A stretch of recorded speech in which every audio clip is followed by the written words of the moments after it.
विश्वजित्कर्ता विश्वात्मा विश्वतोमुखः विश्वेश्वरो विश्वयोनिर्नियतात्मा जितेन्द्रियः कालाश्रयः कालकर्ता कालः कालनाशनः महायोगी महासिद्धिर्महात्मा सुमहाबलः प्रभुर्विभुर्भूतनाथो भूतात्मा भुवनेश्वरः भूतभव्यो भावितात्मा भूतान्तःकरणं शिवः शरण्यः कमलानन्दो नन्दनो नन्दवर्धनः वरेण्यो वरदो योगी सुसंयुक्तः प्रकाशकः प्राप्तयानः परप्राणः पूतात्मा प्रयतः प्रियः नयः सहस्रपात् साधुर्दिव्यकुण्डलमण्डितः अव्यङ्गधारी धीरात्मा सविता वायुवाहनः समाहितमतिर्दाता विधाता कृतमङ्गलः कपर्दी कल्पपाद्रुद्रः सुमना धर्मवत्सलः समायुक्तो विमुक्तात्मा कृतात्मा कृतिनां वरः अविचिन्त्य वपुः श्रेष्ठो महायोगी महेश्वरः कान्तः कामारिरादित्यो नियतात्मा निराकुलः कामः कारुणिकः कर्ता कमलाकरबोधनः सप्तसप्तिरचिन्त्यात्मा महाकारुणिकोत्तमः सञ्जीवनो जीवनाथो जयो जीवो जगत्पतिः अयुक्तो विश्वनिलयः संविभागी वृषध्वजः वृषाकपिः कल्पकर्ता कल्पान्तःकरणो रविः एकचक्ररथो मौनी सुरथो रथिनां वरः सक्रोधनो रश्मिमाली तेजो राशिर्विभावसुः दिव्यकृद्दिनकृद्देवो देवदेवो दिवस्पतिः दीननाथो हरो होता दिव्यबाहुर्दिवाकरः यज्ञो यज्ञपतिः पूषा स्वर्णरेता परावरः परापरद्यस्तरणीरंशुमाली मनोहरः प्राज्ञः प्राज्ञपतिः सूर्यः सविता विष्णुरंशुमान् सदा गतिर्गन्धवहो विहितो विधिराशुगः पतङ्गः पतगस्थानुर्विहङ्गो विहगो वरः हर्यश्वो हरिताश्वश्च हरिदश्वो जगत्प्रियः त्र्यम्बकः सर्वदमनो भावितात्माभिषग्वरः आलोककृल्लोकनाथो लोकालोकनमस्कृतः कालः कल्पान्तको वह्निस्तपनः सम्प्रतापनः विरोचनो विरूपाक्षः सहस्राक्षः पुरन्दरः सहस्ररश्मिर्मिहिरो विविधाम्बरभूषणः खगप्रतर्दनो धन्यो हयगो वाग्विशारदः श्रीमान् शिशिरो वाग्मी श्रीपतिः श्रीनिकेतनः श्रीकण्ठः श्रीधरः श्रीमान् श्रीनिवासो वसुप्रदः कामचारी महामायो महोग्रो विदितामयः तीर्थक्रियावान् सुनयो विभक्तो भक्तवत्सलः कीर्तिः कीर्तिकरो नित्यः कुण्डली कवची रथी हिरण्यरेता सप्ताश्वः प्रयतात्मा परन्तपः बुद्धिमानमरश्रेष्ठो रोचिष्णुः पाकशासनः समुद्रो धनदो धाता मान्धाता कश्मलापहः तमोघ्नोध्वान्तः वह्निर्होतान्तः करुणो गुहः पशुमान् प्रयतानन्दो भूतेशः श्रीमतां वरः नित्योदितो नित्यरथः सुरेशः सुरपूजितः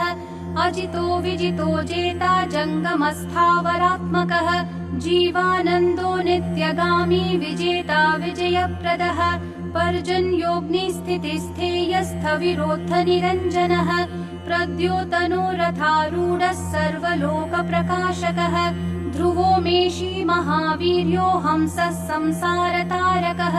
सृष्टिकर्ता क्रियाहेतुर्मार्तण्डो मरुतां पतिः मरुत्वान्दहनस्त्वष्टा भगो भर्गोर्यमा कपिः वरुणेषु जगन्नाथः कृतकृत्यः सुलोचनः विवस्वान् भानुमान् कार्यकारणस्तेजसां निधिः असङ्गगामी तिग्मांशुर्घर्मांशुर्दीप्तिदीधितिः सहस्रदीधितिर्ब्रध्नः सहस्रांशुर्दिवाकरः गभस्तिमान् दीधितिमान् स्रग्वी मणिकुलद्युतिः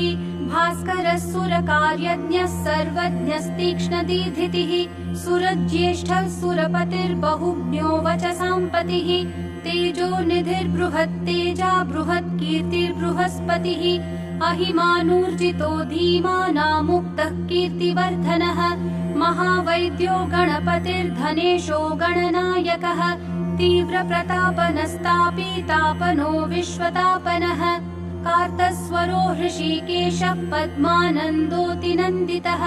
पद्मनाभोऽमृताहारस्थितिमान् केतुमान्नभः अनाद्यन्तोऽच्युतो विश्वो विश्वामित्रो घृनिर्विराट् आमुक्तकवचो वाग्मी कञ्चुकी विश्वभावनः अनिमित्तगतिश्रेष्ठः शरण्यः सर्वतोमुखः विगाही वेणुरसः समायुक्तः समाक्रतुः धर्मकेतुर्धर्मरतिः संहर्ता संयमो यमः प्रणतार्तिहरो वायुः सिद्धकार्यो जनेश्वरः नभो विगाहनः सत्यः सवितात्मा मनोहरः हारी हरिर्हरो वायुर्ऋतुः कालानलद्युतिः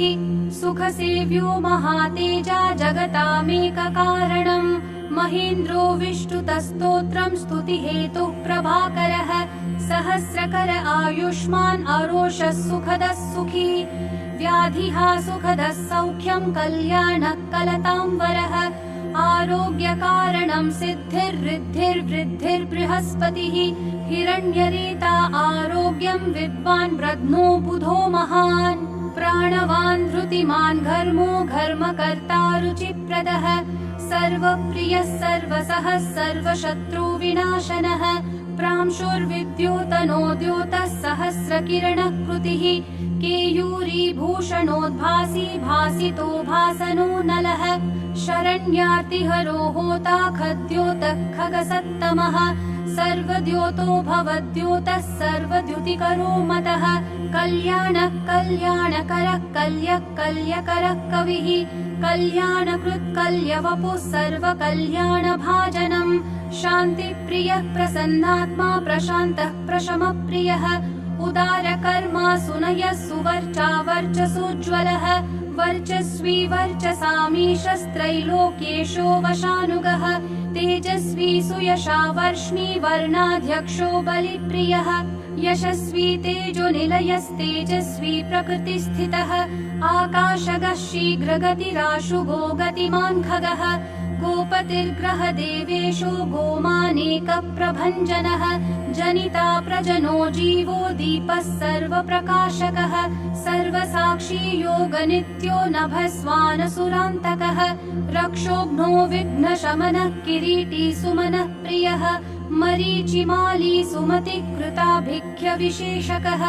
शिष्टाचारः शुभाकारः स्वचाराचार तत्परः मन्दारो माठरो वेणुक्षुधा पक्ष्मापतिर्गुरुः सुविशिष्टो विशिष्टात्मा विधेयो ज्ञानशोभनः महाश्वेतः प्रियो ज्ञेयः सामगो मोक्षदायकः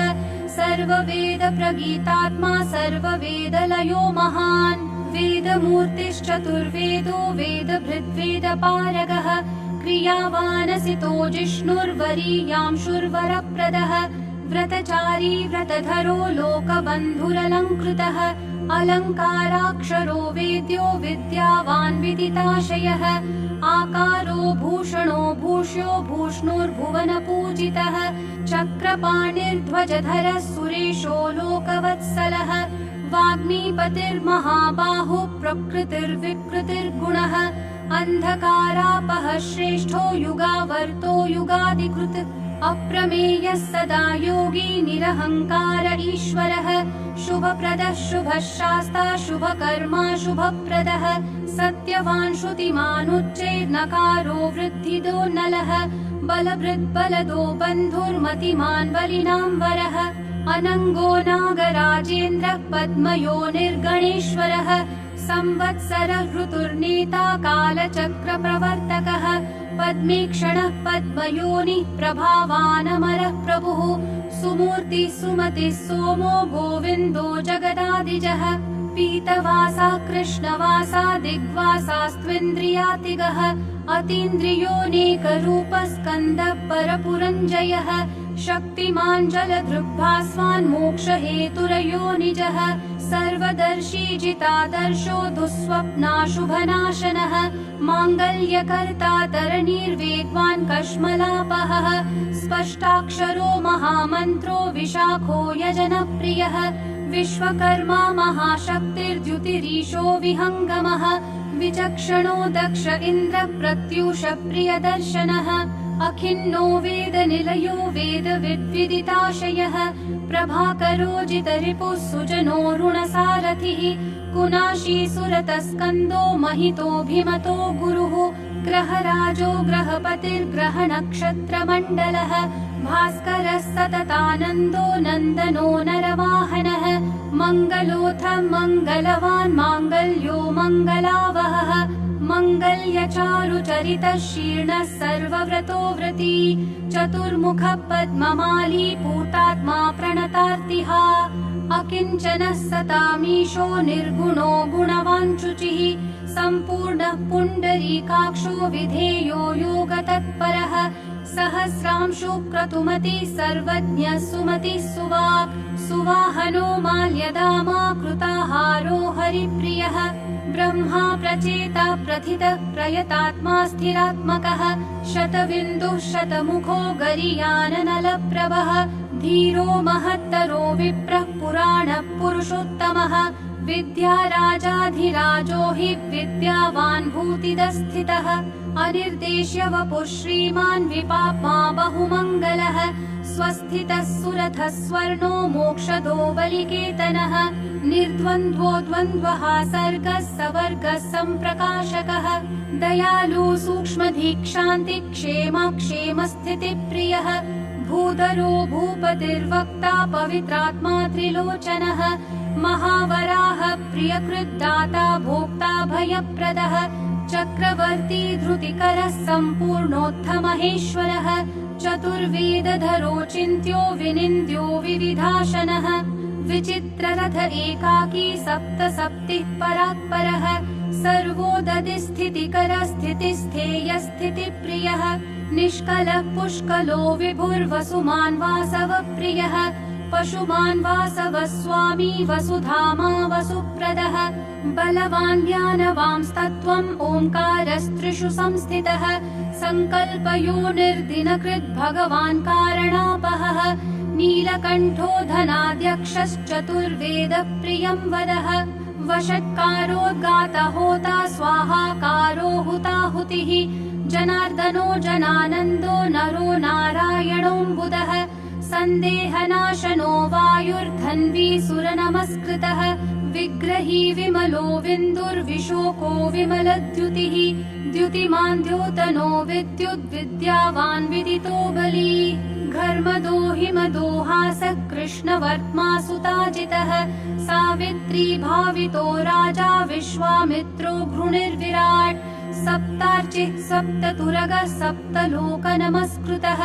सम्पूर्णोत्थ जगन्नाथः सुमना शोभनप्रियः सर्वात्मा सर्वकृत्सृष्टिः सप्तिमान् सप्तमी प्रियः सुमेधा मेधिको मेध्यो मेधावी मधुसूदनः अङ्गिरः पतिः कालज्ञो धूमकेतुः सुकेतनः सुखी सुखप्रदः सौख्यं कामी कान्तिप्रियो मुनिः सन्तापनः सन्तपनः आतपस्तपसाम्पतिः उमापतिः सहस्रांशुः प्रियकारी प्रियङ्करः प्रीतिर्विमन्युरम्भोऽथ खञ्जनो जगताम्पतिः जगत्पिता प्रीतमनः सर्वखर्वो गुहोचलः सर्वगो जगदानन्दो जगन्नेता सुरारिहा श्रेयस्करो ज्यायान् महानुत्तम उद्भवः उत्तमो मेरुमेयोत्थद्धरणो धरणीधरः धराध्यक्षो धर्मराजो धर्मप्रवर्तकः रथाध्यक्षो रथगतिस्तरुणस्तनितो नलः उत्तरोऽनुत्तरस्तापि अवाक्पतिरपाम्पतिः पुण्यसङ्कीर्तनः पुण्यो हेतुर्लोकत्रयाश्रयः स्वर्भानुर्विगतानन्दो विशिष्टोत्कृष्टकर्मकृत् व्याधिप्रणाशनक्षेमः शूरः सर्वजिताम्बरः एकरथो रथाधीशः पिता शनैश्चरस्य हि वैवस्वत गुरुर्मृत्युर्धर्मनित्यो महाव्रतः प्रलम्बहारा सञ्चारी प्रद्योतो द्योतितानलः सन्तापहृत्परो मन्त्रो मन्त्रमूर्तिर्महाबलः श्रेष्ठात्मा सुप्रियः शम्भुर्मरुतामीश्वरेश्वरः संसारगतिविच्चेत्ता संसारार्णवतारकः सप्तजिह्वः सहस्रार्ची रत्नगर्भोपराजितः धर्मकेतुरमेयात्मा धर्माधर्मवरप्रदः लोकसाक्षी लोकगुरुर्लोकेशश्चण्डवाहनः धर्मयूपो यूपवृक्षो धनुष्पाणिर्धनुर्धरः पिनाकदृन्महोत्साहो महामायो महाशनः वीरः शक्तिमतां श्रेष्ठः सर्वशस्त्रभृतां ज्ञानगम्यो दुराराध्यो लोहिताङ्गो विवर्धनः खगोन्धो धर्मदो नित्यो धर्मकृच्चित्रविक्रमः भगवानात्मवान् मन्त्रस्त्यक्षरो नीललोहितः एकोनेकस्त्रयीकालः सविता समितिञ्जयः शार्ङ्गधन्वानलो भीमः सर्वप्रहरणायुधः सुकर्मा परमेष्ठी च नाकपाली दिवि स्थितः वदान्यो वासुकिर्वैद्य आत्रेयोऽथ पराक्रमः द्वापरः परमोदारः परमो ब्रह्मचर्यवान् उदीच्य वेषो मुकुटी पद्महस्तो हिमांशुभृत् सितः प्रसन्नवदनः पद्मोदरनिभाननः सायं दिवा दिव्यवपुरनिर्देश्यो महालयः महारथो महानीशः शेषः सत्त्वरजस्तमः धृतातपत्रप्रतिमो विमर्शी निर्णयस्थितः अहिंसकः शुद्धमतिरद्वितीयो विवर्धनः सर्वदो धनदो मोक्षो विहारी बहुदायकः